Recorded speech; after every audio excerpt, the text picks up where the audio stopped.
Hi, this is James Jokum, host of Webcomics Reviews and Interviews. Tonight, we're looking at the tropes of Super Sentai and how to use them. So sit back, relax, and let the Geek Fest begin.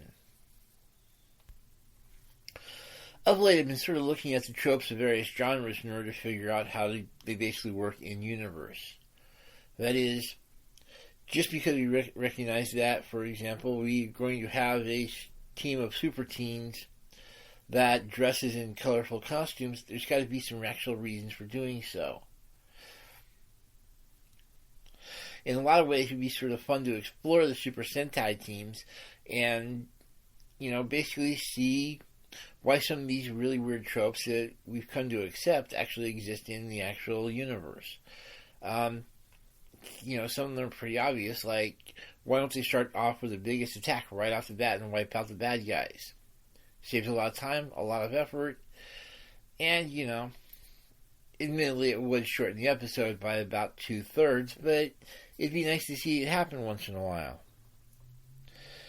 It's just there's a lot of silliness when it comes to the Super Sentai, and, well, it'd be fun to actually look at it. Going back in 2 steps, actually let's go back a little bit further. First off, the reason a lot of the tropes exist is because, well, when it comes to the writing of these things, we basically try to figure out ways, as writers, to help readers suspend their disbelief.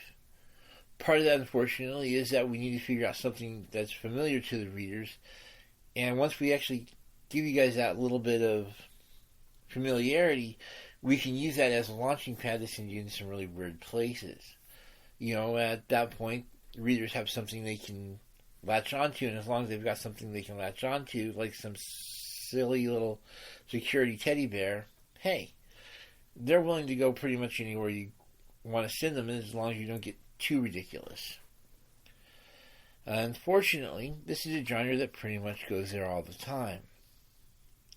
And just to clarify what I'm looking at here is, what I'm looking at are the various Japanese super teams that are like Power Rangers, that and their ilk, You take a small group of teenagers, usually 3 to 5 in number, give them extreme martial arts skills, colorful costumes, access to ridiculously overpowered mecha, and tell them to fight crime. Now, admittedly, the genre as a whole has sort of decreased in popularity here in the United States, but we've only got one Power Rangers show currently on the air. But, nonetheless, it is something of a genre that you see pop up every so often, usually to be made fun of or to actually be treated semi-seriously. I mean, we all know the basic plot of how this thing works out.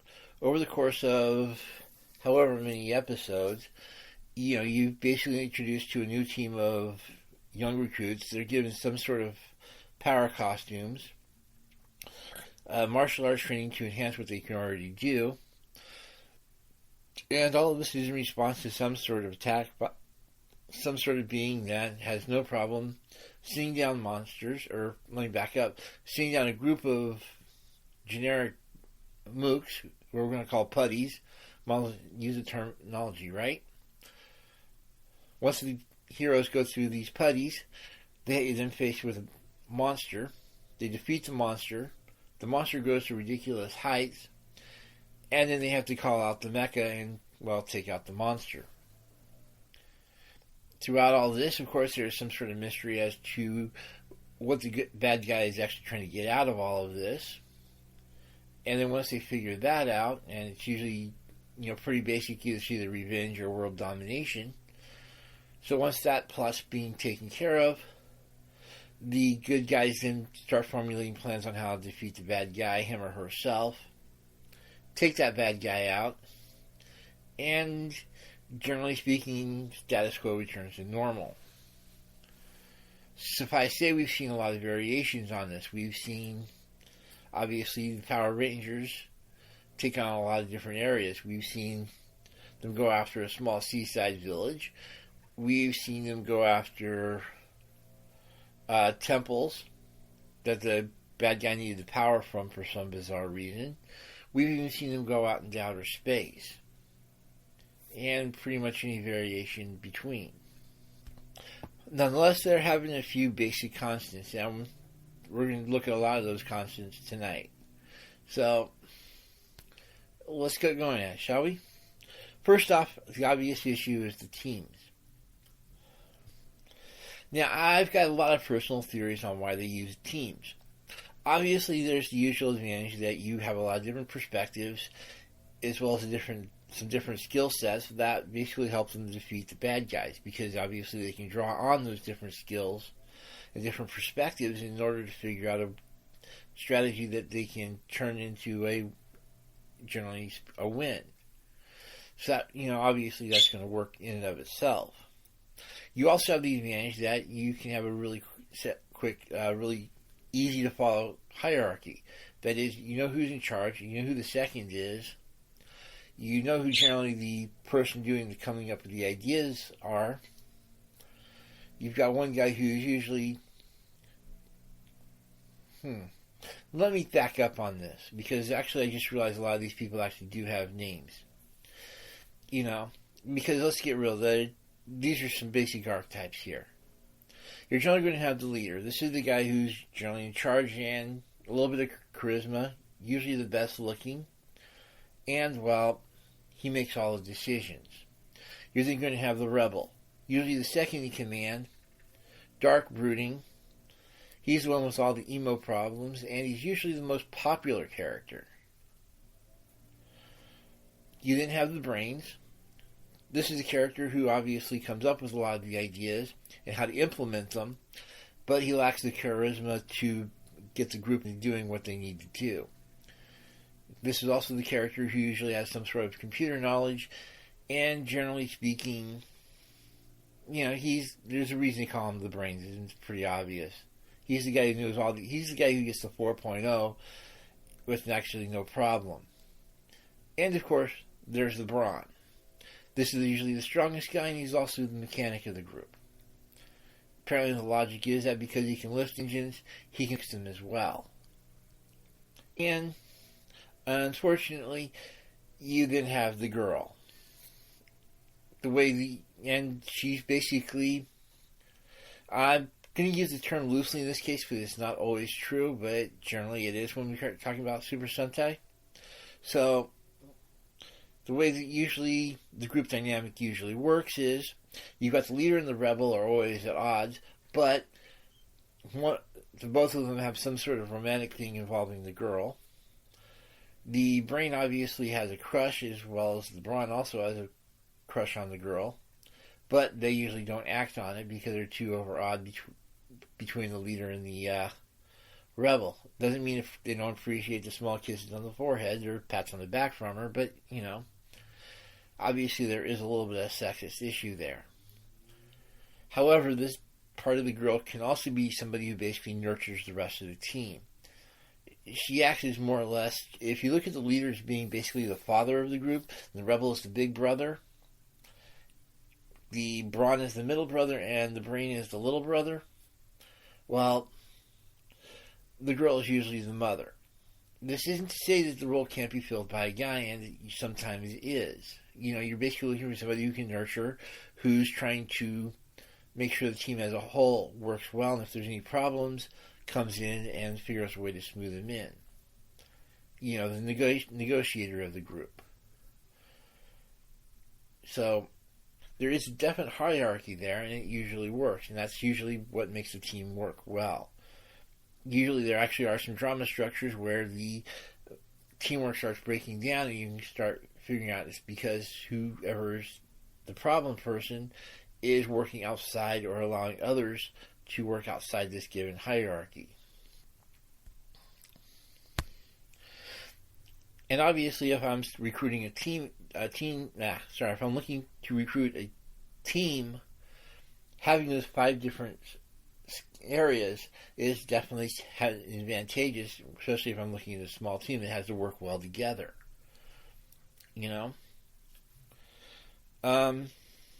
What this all translates to, of course, is that you've got a very working team that has a lot of different perspectives, different skills, and they can bring all these skills to bear as needed.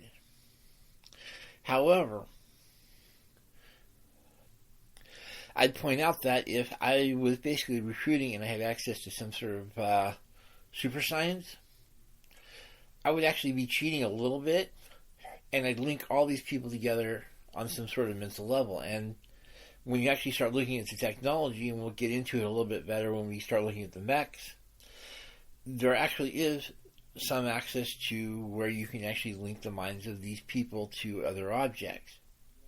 Well, wouldn't it be sort of cool if you actually linked the 5 people's minds together on some level? And so there is some sort of transfer of skills and personalities to a minor degree. In fact, as you notice as the series goes on, you notice that even the rough edges of the rebel tends to start smoothing and all that, and he becomes better and better at negotiation.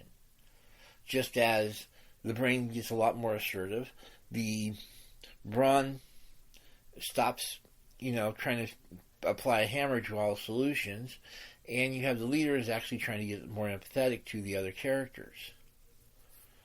So there is a little bit of blurring over there, and well, obviously part of that blurring over is because they're on the same team, but wouldn't it be cool if there was some sort of mind-sharing technology that combined all 5 of these and made them into some sort of hive mind? That would also mean that they would also be thinking faster and instead of having what amounts to 5 computers that are basically working separate, at this point, you've got all 5 of them working in parallel. So in other words, you've taken these 5 brains, and let's get real, the human brain is one of the arguably the most powerful computers on the planet. Well, if you have this mind-sharing technology, couldn't you just turn all 5 of these brains into one supercomputer?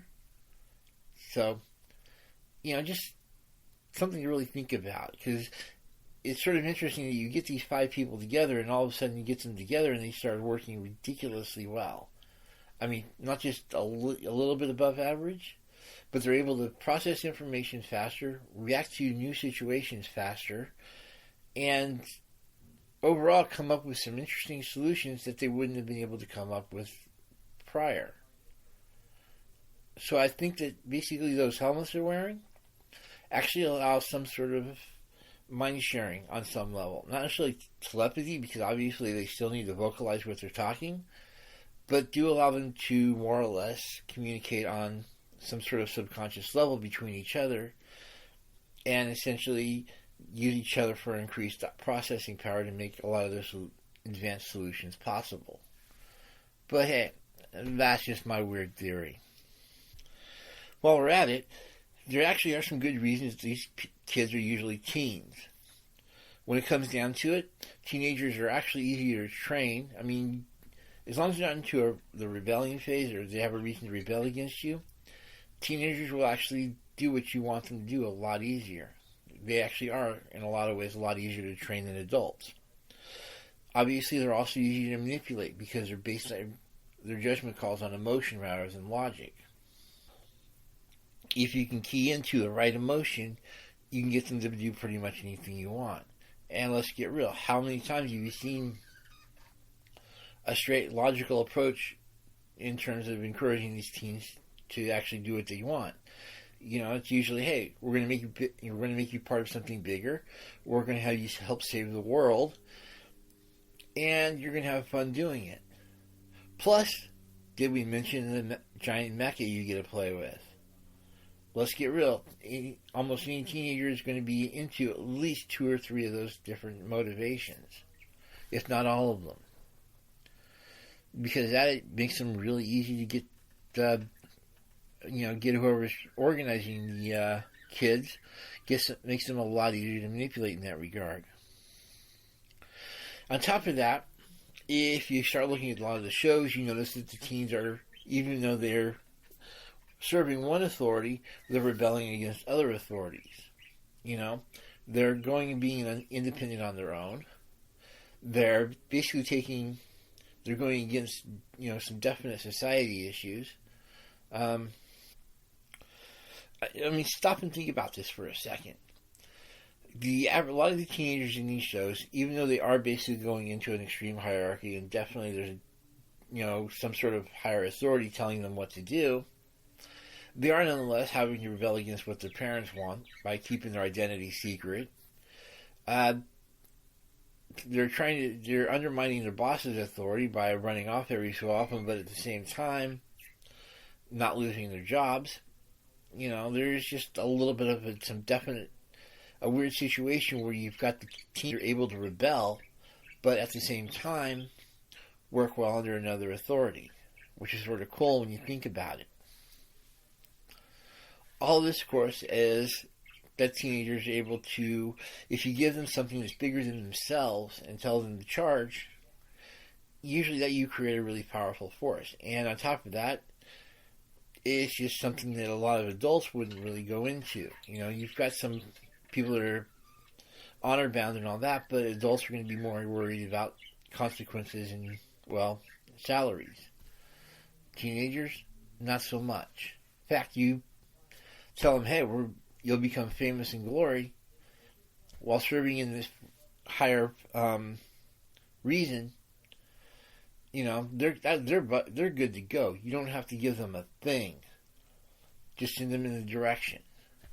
So all that's a little cynical, but let's get real. If you were trying to hire teenagers, how would you, if you're looking for a group that you wanted to basically be able to be trained, to tell them what you wanted to tell them and they're going to believe it, give them a chance to rebel and a chance to serve for a higher reason, what better group is there than teenagers?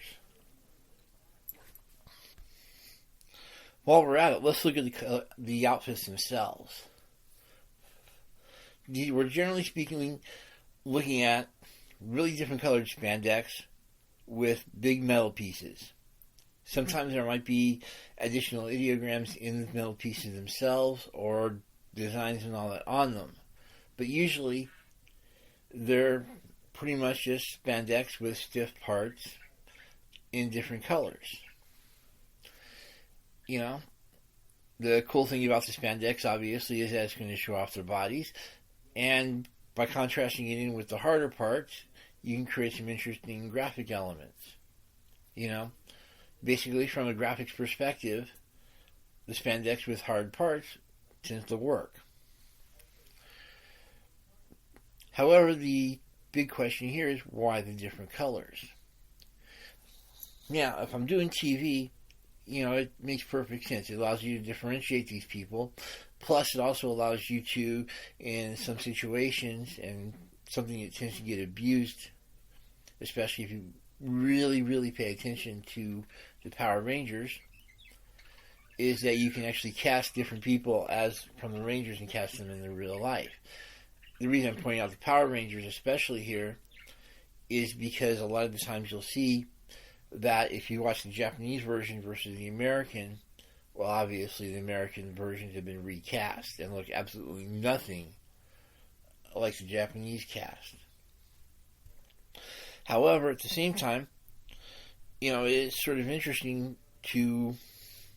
that each one of the colors is, when they start using the colors, there actually are some really good tactical advantages, which is sort of funny. Generally speaking, we know that if there's a red character there, that character is going to be the leader. He's going to be the most passionate, the most energetic, and the person who's going to be cheerleading everybody else on. Obviously, if there's a girl character or a feminine character, that person's going to be in the pink. And if you need somebody who's going to be thinking outside the box a lot, that person will usually be green if the color's present. And while there are other colors, and I know there's other colors that show up a lot, especially your especially your blues and your blacks, those don't tend to really have a strong personality character trait that's really followed with them. I mean, blue is sometimes the second in command, sometimes isn't. If there's a white character and just a white character, that character tends to be somewhat advanced compared to the other characters. The white knight, if you will. Which is sort of funny when you realize that in Japan, white is actually seen as a negative color. Go figure. But So, generally speaking, each one of these colors, to a certain degree, serves as a personality flag to the person wearing it. And you can count on that whoever gets reassigned. If for some reason, you eliminate the Blue Ranger, but you still want a Blue Ranger, the two of them will have roughly the same personality, just with a few different quirks. That sort of thing.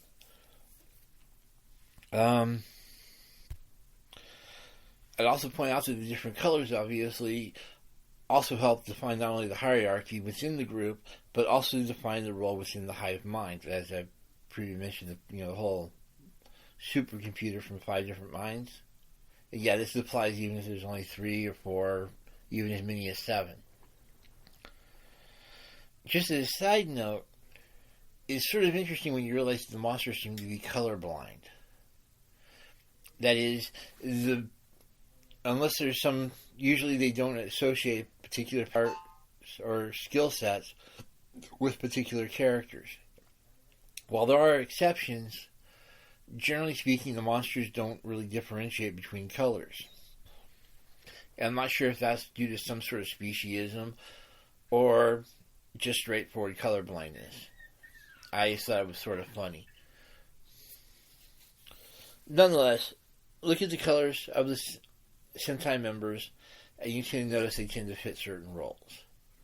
So it's sort of a really nice universal that's sort of cool. Of special note is that it's sort of fun that when you start realizing that the bases of the bad guys and the good guys are usually sacrosanct. That is, the bases themselves are rarely attacked. There are obvious exceptions. Occasionally, one of the two, the good guys' base will be attacked like once, maybe twice if there's a really long-lasting series, but usually it's not. Also, this obviously doesn't apply if the Sentai team is focused on a particular spaceship or a city. As soon as you do a situation where everybody lives there, the base loses its particular holiness and can be attacked just like everything else.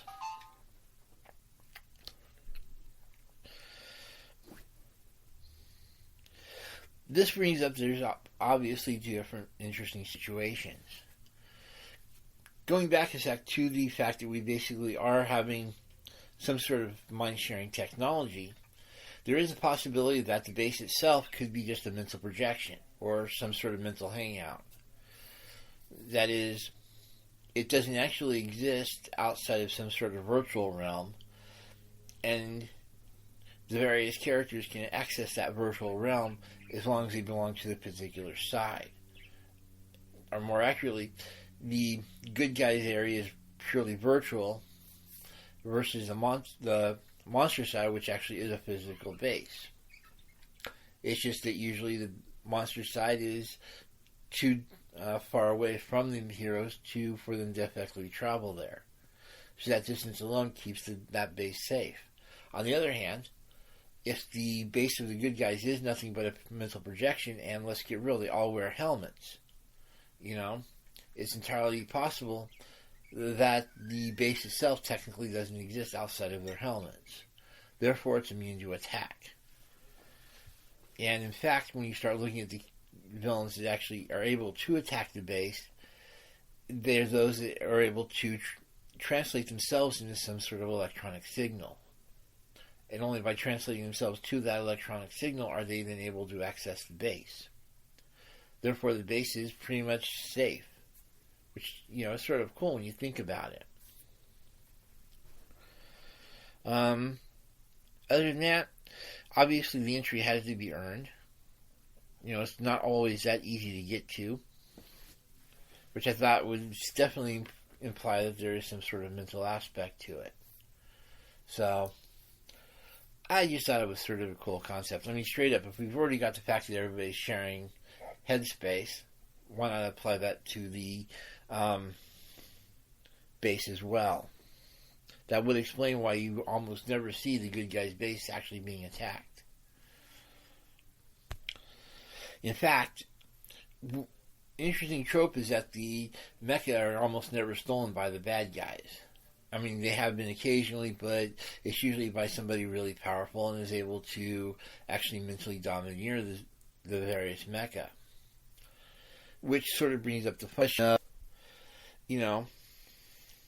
we already know that the various mecha are in fact key to the various users. We know that the users have to undergo some sort of quest to basically upgrade their mecha, if not just simply have the mecha in the first place.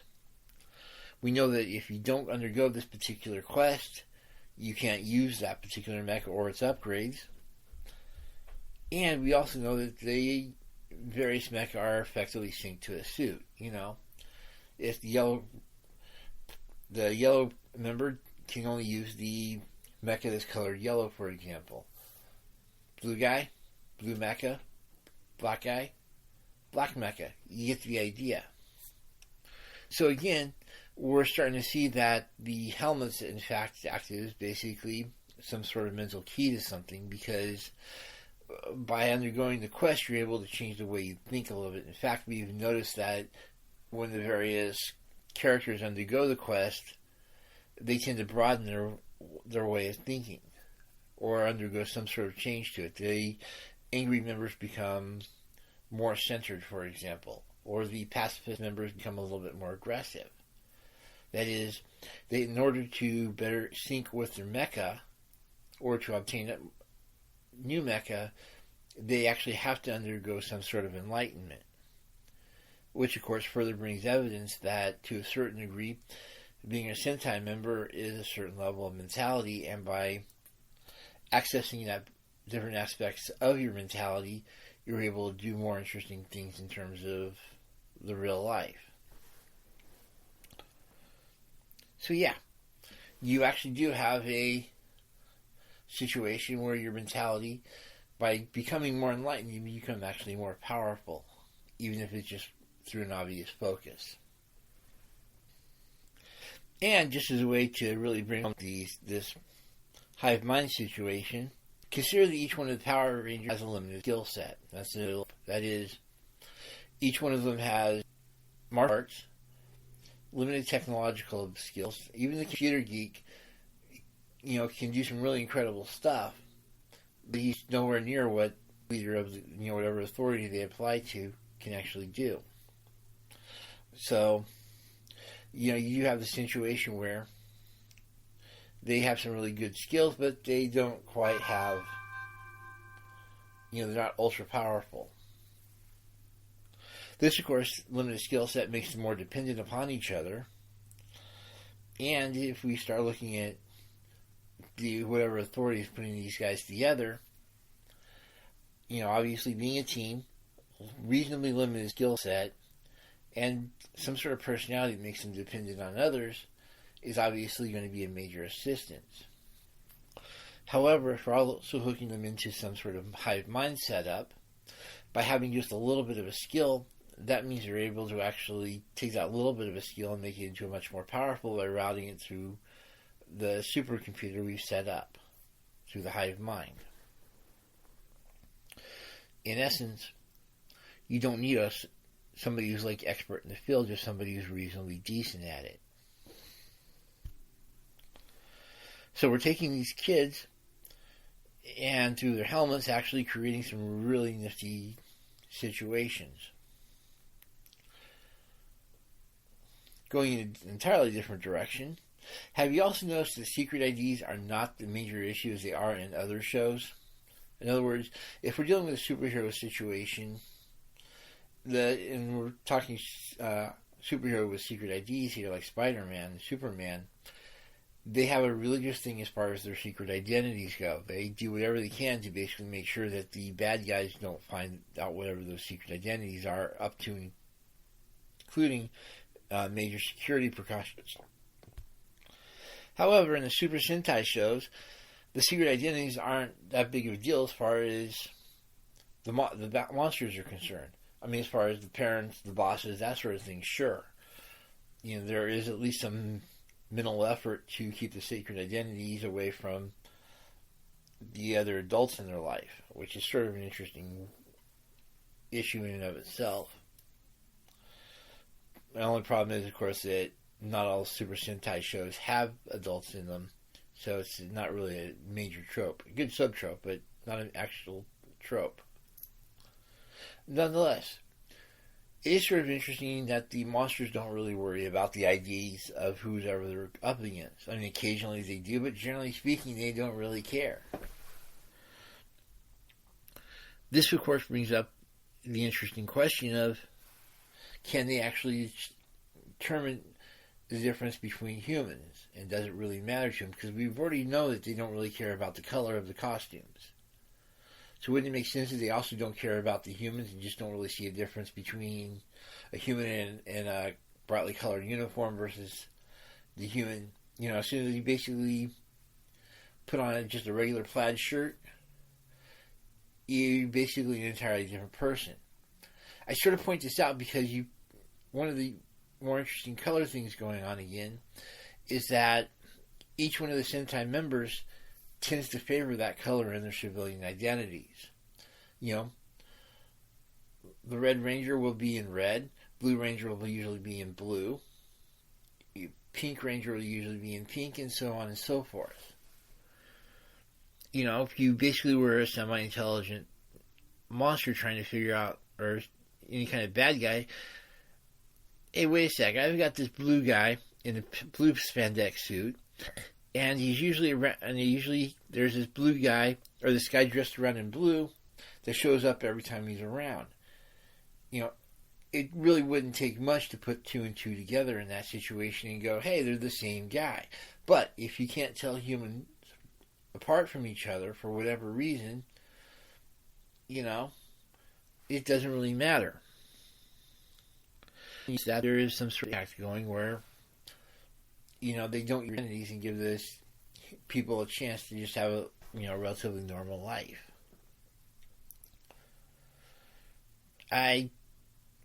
Which I think would be sort of cool if it actually happened, but you see way too many of these villains that really don't care about rules and regs. You know, it just doesn't appear that they would have some sort of ancient treaty that basically says, hey, these are the rules of war, this is what we're going to go by, and we're going to stick to it. You know, we're going to keep the bases immune from struggle. If the kids aren't attacking us, we're not going to worry about them, so on and so forth. The only problem again is that you see these kids actually part, and we'll get to the escalation here in a moment, but these kids start off usually in their civilian identities. Sometimes during the battle they'll switch up, and so on and so forth. And you know, it start with the escalation series, which wouldn't make sense again if there was some sort of ancient compact. At that point, the kids would be breaking it, or they would have been informed about the situation to not attack in their civilian identities. So I think that basically we have monsters that just simply can't tell one human from another, and it doesn't really matter to them.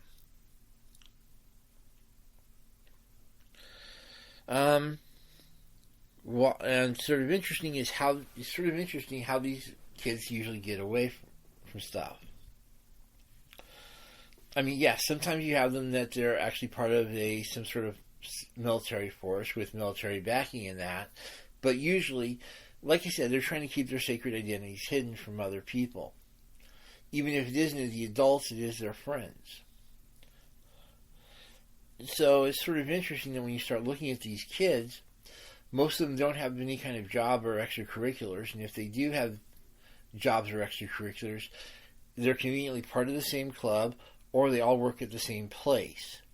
And usually, their higher up is aware of the situation that they're Sentai members, and is therefore able to cover for them, or actually is able to lend them support. I mean, you have had situations where, you know, all the kids were working at the same restaurant, and the only other person pretty much was the authority figure. So, that's sort of interesting. Like I said, they either have no job, no extracurriculars, or they belong all to the same job in the same club. Makes it really easy for them to get away. Also, these kids usually aren't really all that popular. they're somewhat popular. They're might be part of the football team, but they're not like the head quarterback usually. So that, again, that lack of... Basically, they're right in that golden spot where they're not popular enough that anybody's going to be really worried about what they're doing, but they're also not extremely unpopular enough that they're going to be the constant targets. They're not the people that are being sought out to be punished or be bullied. They're somewhere in between. That gives them a nice little social invisibility and allows them to, get away in and of itself. It's just sort of interesting how the job situation works for these Sentai members. And like I said, if they're part of the military, obviously the military will back them, and they'll have known identities, but being part of an actual military, we're not talking they're usually like lieutenants and captains type of deal. If they are part of a military, it's usually lower rung members. That allows another reason that they can be easily assigned somewhere else. And under the guise of being assigned somewhere else, they can be attacking the monsters. So that's another form of invisibility. Yeah, it's starting to sound like these guys are like ninja. They've mastered social invisibility to a T.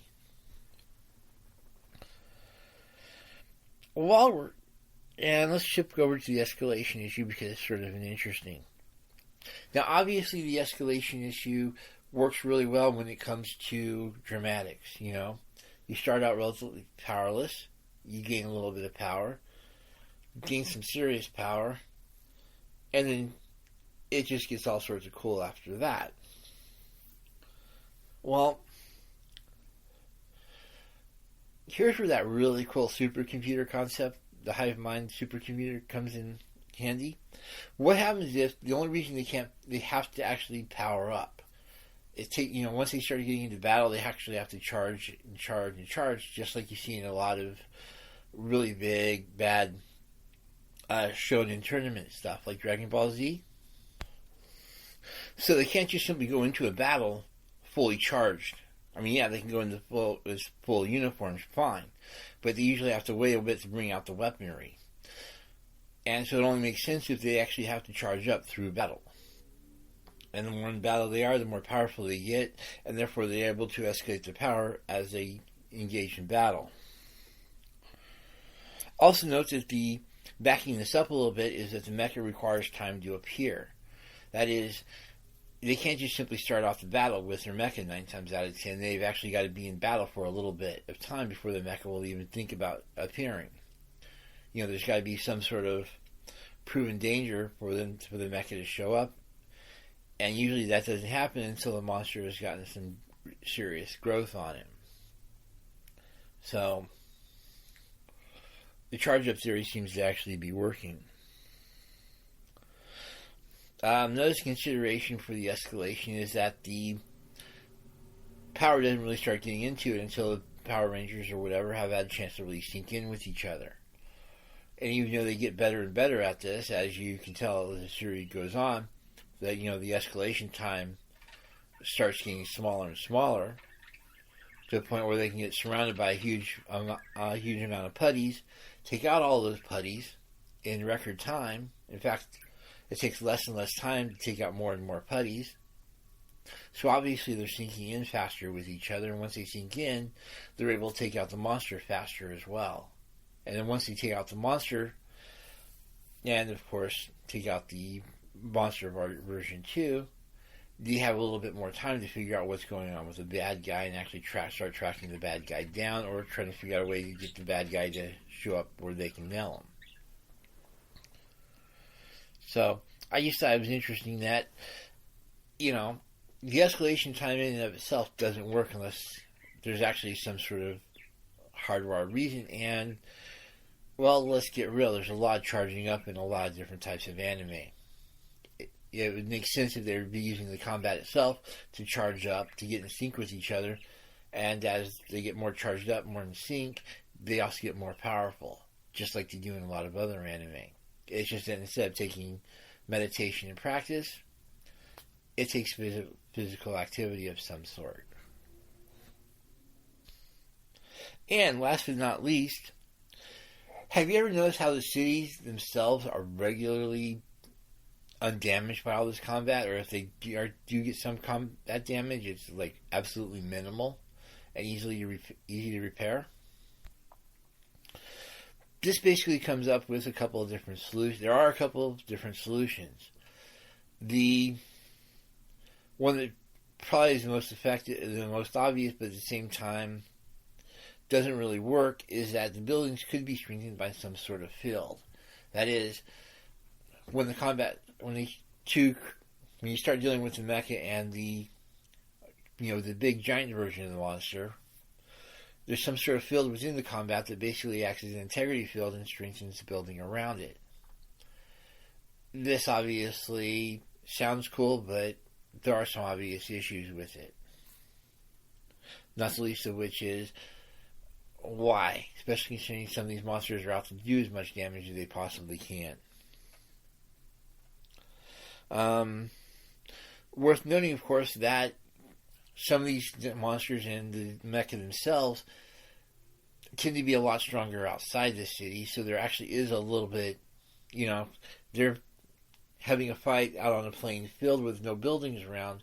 The explosions get a little bit bigger, the damage gets a little bit nastier, so on and so forth. So there is a little bit of evidence that there is some sort of integrity field, but it could just be that the bad guy and the good guy are feeling a little bit more free to throw energy around. The other option, of course, is that the effects don't affect inorganic materials. Or more accurate, so I would almost put that there's an organic element to the mecha, which is sort of an interesting idea in and of itself. But that would also explain why the mecha can actually advance, gain more powers as the series progresses. It's because of that organic aspect of them, they actually are capable of growth. And of course, it would also explain why a lot of the buildings aren't affected by the damage, because if you got this really cool blaster that can't affect inorganic materials like cement and steel and glass, hey, all of a sudden you've got a major solution to your battles, and it can affect the organic mecha, as well as the obviously organic parts inside of that mecha. One idea that's been brought up in a couple of different other animes, animes such as X99, in essence, it's a group of mages that pair off, and depending on if the good guy or the bad guy wins, well, anytime they get into a fight, they set up a stasis field of some sort. They can use as much damage as they want, but the damage is only permanent if the bad guy wins. If the good guy wins, everything is set back to normal. Which actually sort of works when you actually look at the Power Rangers, because, well, anytime they get into a fight, 9 times out of 10 there's a little bit of damage here and there, like building and exploding and all that. But miraculously, when the combat is over, well, all of a sudden the buildings have been reset. So the stasis field idea pretty much works best out of the way. It also means that as ultra sciencey as everything looks, there's more of a magic field to the actual Power Rangers, which sort of explains a whole lot more than the super science does.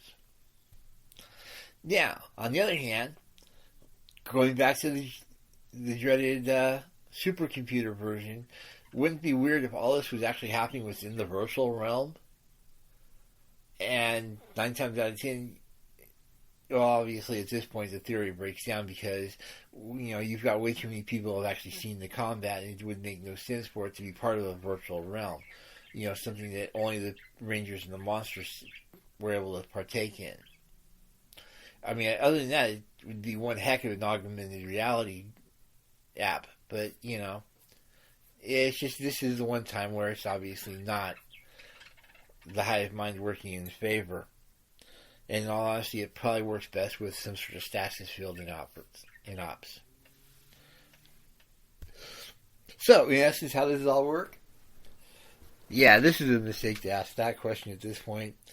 you've got some sort of higher authority. I haven't really messed around with the higher authority, by the way, because even though there is one, and he's definitely older and more experienced and more combat ready, there's just a lot of weirdness to why there's just too many variations among the higher authority.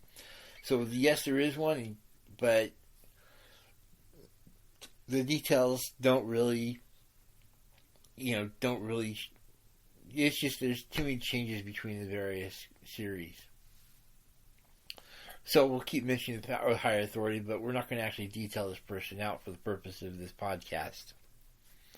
However, when it comes to the teens themselves, obviously we're going to set some sort of team up, throw in some sort of color-based hierarchy into the situation. We're obviously going to be using teens because, well, teens are easy to train, easy to manipulate, and they make great soldiers. Make sure they have some sort of limited skill set. They're good at what they do, but they're not the world's best. Set up a situation where they either have no jobs or extracurriculars, or make sure that they've got the same job and they're part of the same club. All this means that you've got a great group of teens that are going to be working together and can disappear from whatever scene they're in, especially during danger situations. The bad guy just simply doesn't care about who their secret identity is. Obviously, due to some sort of speciesist issue. And the city itself isn't going to have to worry about... And this applies to the Zords as well because, well, whatever the mecha they're dealing with are obviously not going to be that easy to steal. On top of that, the city they're in, 9 times out of 10, will take some ridiculous heavy damage, but it'll be restored due to the stasis field that surrounds the combat. It takes them a little while to charge up, and as they can charge up, they're able to use more power. And so this explains the escalation issue. The base is either a virtual realm or it's just simply, really hard to get to. I prefer the virtual realm because it's a nice little science fiction thing, but your miles may vary. All told, it looks like there's more of those helmets all the various Sentai wear are in actuality mind helmets. They're actually able to connect the minds of the people involved and allow them to access parts of their brain that they just generally don't access, making them allowing them to operate at a much higher level than they used to. So, that's my take on the Super Sentai. Hope you enjoyed it. I'll talk to you later.